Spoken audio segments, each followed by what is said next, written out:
Okay, so in today's video, we're going to be talking about a domestic violence case, but I wanted to just begin with stating that in this YouTube channel, I will be covering cases that have to do with minorities, LGBTQ, and just people in cases that don't necessarily get heard. I'm definitely a true crime person. I love listening to the podcast and watching true crime shows and all of that, but I've noticed that a lot of the cases that they cover is predominantly white people, and that's fine. You know, these are awful, horrible cases that happen, but they're not the only ones that are out there. And if I do get any information wrong or any tidbits, please feel free to correct me down in the comments or send me links to articles. I will also always be leaving resources down in what is that called? Description. I will be leaving down information. What? Description box? Yeah. Oh, okay. Oh. Shit, see, this whole YouTube thing, oh my god. I will be leaving down a list of resources in the description box for anybody who needs these resources or maybe wants to contact family or donate to any organizations that they may have established after the deaths. Minorities are already at a disadvantage, so I think it's important to also get those cases out there, and that's why I've started this YouTube channel, to try and bring light to some of these cases. That said, if you hear any noises in the background, that's my dog. Also, I have my brother here on the side and my sister on the other side. They wanted to listen to the story. I also sort of forced them to, but it's okay. Okay, I'm just gonna ask my siblings. And you guys, of course, but I don't know how to pronounce it. I've heard a few people pronounce it differently, but her name is Gladys. She's Dominican, so Gladys, right? Gladys Ricart. Gladys. Okay. Gladys! What are you doing? Oh my god. It's Gladys. Okay, so today I'm going to be telling the story of Gladys. Wait. Yes. The best way to know how to know it's a Spanish name, just scream it out. And if God. If it sounds right, then it's Spanish. Okay. ah, jeez. Okay, yes. This is the case of Gladys Ricart. She's from the Dominican Republic, and she immigrated from DR to New Jersey in 1983. She had 2 children and lived off of government assistance. You know, she was just trying to feed her family, and she was basically low income, and she benefited a lot from what America had to offer at the time. She was a hard worker, she was unemployed, but she was constantly trying to better herself and educate herself and just live her life, you know? The American dream. She was chasing the American dream and trying to give her children a better life. Around that time, so a few years passed, it's now Whoa. What year was it? I don't know. It's now in the 1990s, and she meets this man named Augusto Garcia. I don't know if Augusto is his first name, but I'm just gonna call him Garcia for the rest of this time, because that's his last. So I'm just gonna call him Garcia for the rest of. Just making sure my brother's paying attention. So I'm just gonna call him Garcia for the rest of this story. Garcia was a Dominican activist in the 80s, and he was well loved by his community. He was a man that everybody basically just praised for fighting for Spanish people's rights here in America. He did a lot of activist work. He even created a newspaper. It was half Dominican. Oh, fucking shit. I swear to God, every time I try to film, there's always an ice cream truck or some city noise trying to freaking bug me. Don't wait it out. It's a red light. They'll leave soon. Damn. Okay. She's serious. She said, damn. Oh, yes, they're moving. Alright, he created this newspaper. Did they leave? Okay. Oh. Fuck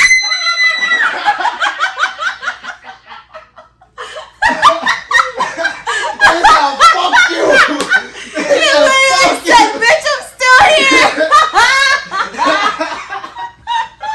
Come on, I'm on a roll! And you're actually doing good today. I know. Okay, I think they're gone. Oh, they're gone! Okay! Alright, so like I was saying 5 minutes ago, Garcia, he even created a newspaper that was bilingual, half Spanish, half English, and whatnot. I think it was a newspaper in New York. I don't remember the name of the newspaper. Sorry, factuals, informations, and stuff. He was really rich, and he was just a prominent figure in the community. You already know. Money. You already know that with people like this, it's always a prominent figure in the community that falls the hardest. I mean, at this point, trust me, I've listened to way too many crimes. So he was minding his own business, you know, going about his day, and he was in the subway, and Gladys was on her way for like a job interview or whatever. She met him on the subway. So Gladys met Garcia in the subway in like, I want to say like, I don't know, the 80s, I guess, because they spent around 6 to 10 years together. When they met in the subway, she really liked his attitude and his personality and stuff, so she gave him her phone number, and then they started talking. So her and Garcia had a really long relationship, and Garcia was introducing Gladys to a bunch of people because they were of different social statuses, and he even helped her get a house in New Jersey for her and her kids. So, you know, the relationship was just, it was balling. They were just doing... They were vibing, exactly. My brother likes to say that people vibe. Well, this relationship was vibing. It was just lit. Gladys never, like, she always trusted everything he said, but rumors started spreading around that he was cheating on her and, like, a womanizer and all this stuff. And then some articles, because, like, I've read a lot of different pieces on it, but personally, I feel like the Spanish people telling me the story are a little bit more accurate, but what do I know? But this sounds like, you know, they sometimes lie, though. Some chismosos.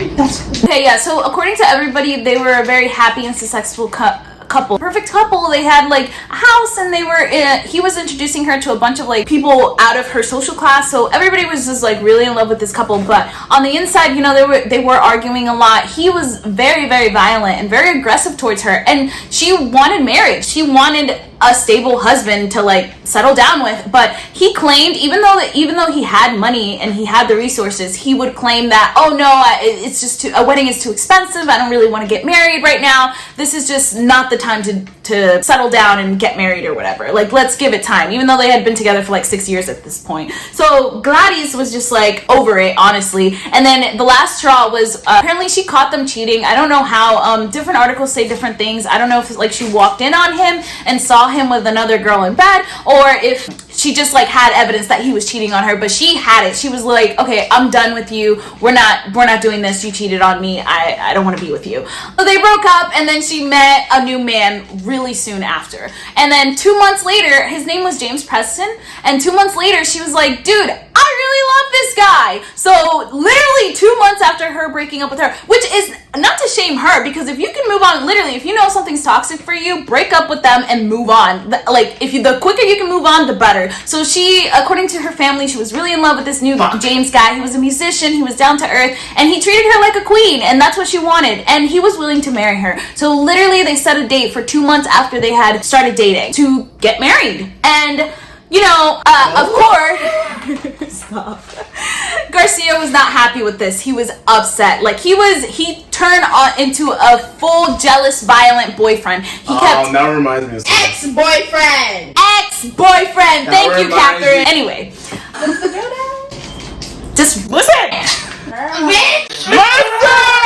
Y'all are so annoying. That should sit here and be quiet. Yeah, so Garcia turned into this raging, jealous ex-boyfriend, and he was constantly stalking her, following her to work, just harassing the ish out of her. And then at one point he even left like a trail of white roses to her car and to her home and stuff. He was just leaving white roses. And if you guys didn't know, in Dominican culture, white roses signify death. So I knew it. What? I wonder why Mom loves white. What? So much. That's why I like them too. That's not true. Mom's favorite flowers son campana de no. Okay. Oh my god, I'm learning so much.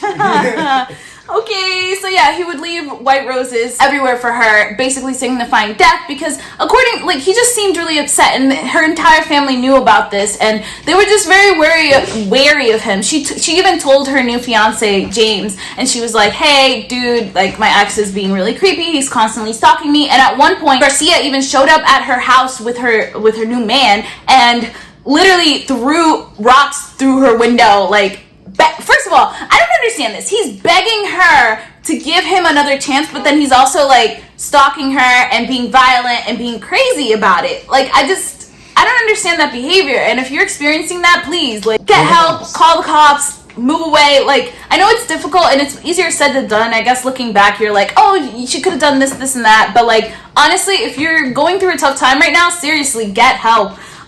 Anyway. So yeah, so at one point she was sitting in her living room, and all of a sudden Garcia comes and says, "Forgive me," or whatever. I don't know.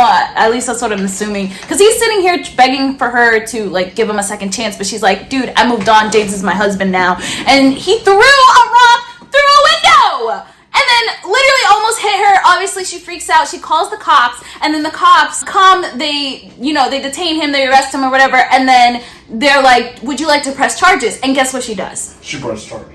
Please tell me she pressed charges. She doesn't press charges. She literally, okay, she's not dumb. I honestly, it's like, you're in love. You're young. People make mistakes all the time. Do not Victimize the victim. okay. Just say it. Anyway. What? Don't victimize the victim. Yeah, like, they're victims. Don't make them feel shitty about their decisions. Like, it's not their fault that somebody else is being crazy, whatever. I understand that, but I don't understand the saying don't victimize. I don't know. I thought it was just a saying that people said, like, don't victimize the survivor. There you go. That's a little better. Clarified? Okay. So, she didn't press charges on him because he also had kids. His kids were older, but she just felt bad. He was a prominent member in the community, and she didn't want all his hard work that he did and all his activist work and stuff to go to shit just because he's being crazy right now. So she didn't press charges, and he was let go literally the next day. All right, so her fiance James and her wedding was set for September of 1999, and she didn't let Garcia. I almost said Preston. James Preston is her new fiance. She didn't let Garcia know, and she told her family and her friends, like, don't tell him that I'm getting married, because she didn't want anything to ruin her day. She's a very traditional woman, and she was really excited to be married to somebody that she really freaking loved. So then she's like, I don't want him to go around being crazy and jealous and come ruin my big day, right? So they didn't tell him. Somehow he found out, and he decided to pull up on her wedding day. Her wedding day. No, shit gets crazy. Wait. So he pulls up on her wedding day. She's like, and she had hired a photographer to follow her around before as she was getting ready and stuff. And he was filming a video because she wanted to save these precious memories for the rest of her life and whatnot. So she was sitting there getting ready in her living room and handing out bouquets and stuff. When outside, her brother sees Garcia, and her brother's like, wait a minute, why is he here? And obviously he knows what's going on. So he goes, bro, what are you doing here? And Garcia goes, oh, I heard about the wedding. I just want to say my congratulations. I just want to go and congratulate her on her new marriage or whatever. Does her brother let... Wait. Gets wild. Hester, if you ever do what that brother did, you better kick the shit I would kick the shit out of him. Oh, bitch, get out of here. Who you think you is coming? Yes! I love my siblings. So the brother was like, well, he was trying to stop him, trying to be like, oh, maybe do this some other time, not right now. Right now is not the time. But Garcia completely ignored him, walked out of his car, and he was wearing a suit, and he had a briefcase, and he just looked very professional. In hindsight, the brother. Don't trust a man who's carrying a briefcase when he doesn't need to carry one. That's what I say. No, I agree. I was gonna disagree, but then that's yeah, no, you're right. Why are you carrying a briefcases are suspicious. Anyway, so he walks up to the house. He's ignoring the brother. The brother's like, okay, whatever. I guess he's going in regardless of what I say. But the brother did try to stop him, bro, maybe do it some other time. He just kept going, whatever. The brother literally is about to tell him, no, don't go in. I'm not letting you in. And somebody, because he had knocked, and somebody opens the door to the house. And he walks in and he pulls out a gun from his suitcase. And he goes, ratatatap in this bitch. Boom, what did I say? It's so stressful. Oh my God, that is so scary. She's literally handy. And then, mind you, the videographer, he caught this on video. This is the craziest, it's a shut and done case, honestly, at this point. But wait, the trial gets crazy. I'm not done. So he goes, ratatata, and then he's able to fire 5 shots. 3 shots hit Gladys. 1 hits her on the arm, 1 hits her in the head, and 1 hits her in the back or something. Damn, did she survive? No, she did not. I believe that she passed away literally on site. The brother sees this happening, tackles Garcia, and they start struggling for the gun. So then they're fighting. They're literally just going at it, and it's chaos at this point. The videographer caught all of this. Everybody's running and freaking out. This guy literally just shot the bride. The brother is able to get the gun away from him and just hold him down while they're calling the police. The police comes and arrests Garcia on site, and they found that he had like 12 bullets in his briefcase. So he was ready to like do I don't know what, and he's like, oh, I love her, I did this because I love her, all this stuff, you know. Obviously he was arrested. Her fiance James was outside. He hadn't seen his wife yet, you know, like you're not supposed to see the bride before the wedding or whatever. So he was sitting outside, confused and terrified, literally in shock, sitting next to a tree. And it's really sad. There's like in the video you can see him like sitting in the corner, and he's like in front of a tree, and he's just like with his head. I was like, oh man, baby. So then literally the next day they decide to fly her to the Dominican Republic. They decided to bury her in her birthplace, which is Tambori? We don't know. Yeah, we haven't been there in DR, so I don't know how to pronounce it, but I'll put the word right there. They flew over there to bury her in her birthplace, and then they buried her in her dress, and lots of people showed up to this funeral now, like. And it's just really, really sad to think about, because literally 24 hours before she was getting married, and now she's getting buried in her wedding dress. Why? Because she was moving on with her life and marrying somebody she loved. Somebody that actually treats her right. Like a queen. Yeah, so then they buried her, and then the trial, a few weeks later, the trial for Garcia starts. And as the trial started, there were people protesting outside for his release.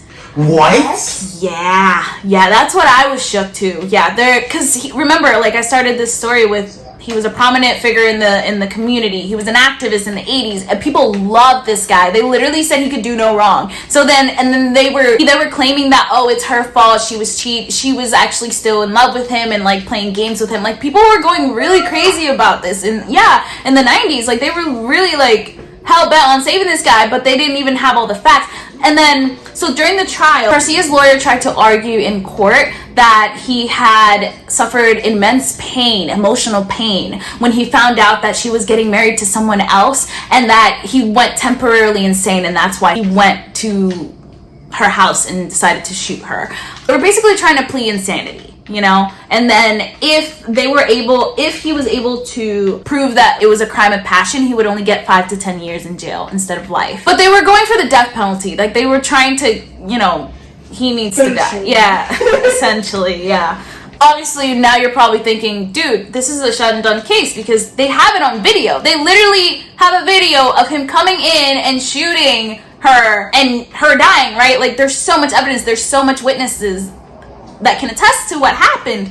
But the defense decided to bring in a video. 2 days prior to the wedding, they were spotted on like CCTV. It's very blurry and whatever, but you can tell that she's clearly uncomfortable. But Gladys and Garcia were at a grocery store together, and he had his arm like around her, just like casually, you know, like you know, like when it's like your girl and you hold her or whatever. So, and then you could see her like with her arms crossed and kind of like shriveled up. So then both families, you know, Garcia's family and then the public, and then also like Gladys's family were like, oh no, she was clearly uncomfortable. He ambushed her at the store. But then the defense was like, no, they were having sex and they like clearly were in a relationship, and she was over here trying to get married. Not that excuses, even if she was cheating or she did have an affair or whatever was going on, he has no right to react that way, you know? Like, it just, whatever. I don't know how the public could have supported him at the time. But yeah, so everybody had various interpretations of this video, but ultimately the jury decided that he was guilty because there was just overwhelming evidence that this guy was crazy. He had a history of violence. The cops had been called on him before for how violent he had been, and there was legitimately a video and witnesses on the day of the murder. So like, how are you gonna sit here and claim, oh, I'm temporarily insane? No, you are literally a jealous boyfriend that freaking abuses. A jealous-ass boyfriend that was abusing his freaking girlfriend. So, yeah. So, the jury convicted him. He was convicted of, like, life? Life in prison. Not the death. He was able to save himself from the death penalty. The Dominican community was still very much in support of Garcia. But then after the trial, you know, they slowly started seeing how, like, with all the evidence that showed up in the videos, the History Channel did a documentary on this, and people were just like heartbroken. You guys are gonna hate this part, but like, what? Okay, literally, when he went to jail, he went to jail in his 60s and he got life, so obviously he's gonna die in jail. But in jail, he became a pastor and a priest, and now he teaches people in jail, like, you can go and like learn about the word of God, and because now he's like newly like. Is he still alive? I don't know if he's still alive. I really don't know. That is, Pluma, we always ask, is he still alive? Sorry, I didn't check. Like, every time I If he do a was podcast and they don't know, I don't know if he's still alive. I freaking hate that. I'm podcast. sorry. Okay, I'll let you know. I'll let you know if he's We still want to kill the I'll podcast. Google it later. Dang. Okay, he was 60 when he got life. So this was in 1999. So now it's 2020. Maybe, I don't know. He could have been an old man. He was constantly appealing his case and trying to get parole, and he was denied multiple times. Like, the family was speaking out against it and saying, no way, we don't want him out of there. And then a year passed. This woman her name was Josie Ashton. She was an activist from Miami. She was very moved by this case, and she decided to fly out from Miami to New York City, and she began a protest against domestic violence. She wore like she put on her wedding dress, and she wore like a black veil and like shades. And then she gathered a bunch of women feminists. It just started this big feminist movement where yearly on the anniversary of her death, they march for domestic violence, trying to get women to speak out and just bring more awareness to different resources. It just became like this movement, and it spread throughout the world. So people around the world have been doing this movement yearly. I mean, obviously now with like the virus and stuff, I'm sure things have changed, but they're still like advocating for women that are in domestic abuse cases. Like they should. Like they should, yes, of course. The History Channel and Univision did a docu-series on this to bring awareness to domestic abuse and violence and whatnot. Her town, like, they constantly celebrate and still actively like remember her and her memories. So she became an icon. So in death, even though this was really sad and very tragic, she became an icon in death, and she represents women who try to move forward and get out of. And let the partner just. Yeah. That said, that's why I will be linking down below resources that you guys can check out if you're experiencing something like this, or if you know of somebody that's experiencing something like this, you're allowed to call too. Like, you don't know if you're going to save somebody's life by calling the police. Yeah, they're going to be mad at you in the minute, but in the long run, later on, they're going to be happy. I'd rather they be alive and pissed off at me than dead and me like regretting that I never called, But yeah, this has been the story of Gladys Ricart, and I hope you guys enjoyed this story. Or how do you enjoy a story like that? That was very dark, sorry. But yeah, I just hope you learned from it and that you continue to support those around you. I will be retelling this story in Spanish, but I don't think my brother and sister are going to be here. I just wanted to like put it out there in English. Any story that I do, I will be doing in English and Spanish, because there's not a lot of podcasts out there that are in Spanish. And when my mom goes to pick me up at my school, it's like a 7-hour drive, and I always try to like get her into like true crime podcasts or whatever. But all of them are English. They're all in English, so she doesn't understand. So I figured, you know what? I'm going to be telling the stories, and I'm going to be telling them in Spanish so that my mom can listen to them, and then we can talk about these cases and learn from them. Yeah, so I will be posting the same story in Spanish for Spanish viewers and whatnot. Thanks for watching, subscribe, and I'll see you next time.